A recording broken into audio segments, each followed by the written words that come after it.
करवा चौथ व्रत कथा। एक साहूकार के 7 लड़के और एक लड़की थी।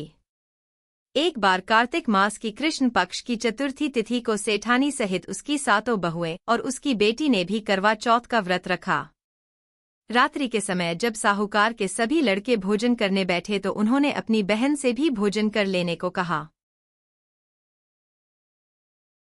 इस पर बहन ने कहा, भाई अभी चांद नहीं निकला है, चांद के निकलने पर उसे अर्घ्य देकर ही मैं आज भोजन करूंगी।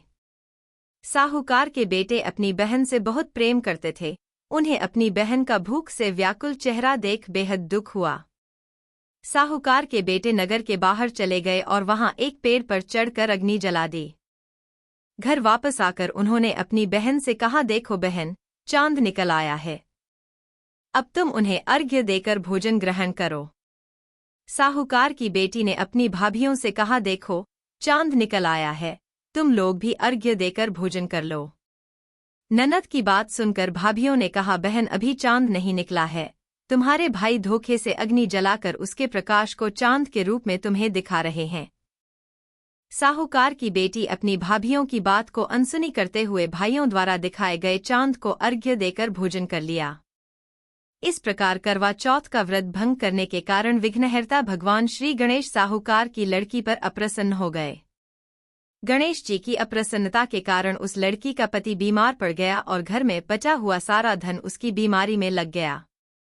साहूकार की बेटी को जब अपने किए हुए दोषों का पता लगा तो उसे बहुत पश्चाताप हुआ।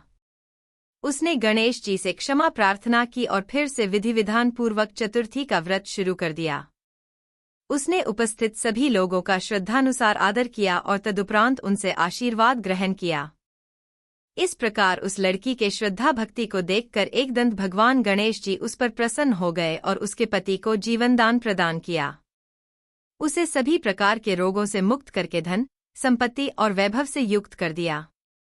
कहते हैं, इस प्रकार यदि कोई मनुष्य छलकपट, अहंकार, लोभ, लालच को त्याग कर श्रद्धा और भक्तिभाव पूर्वक चतुर्थी का व्रत को पूर्ण करता है तो वह जीवन में सभी प्रकार के दुखों और क्लेशों से मुक्त होता है और सुखमय जीवन व्यतीत करता है।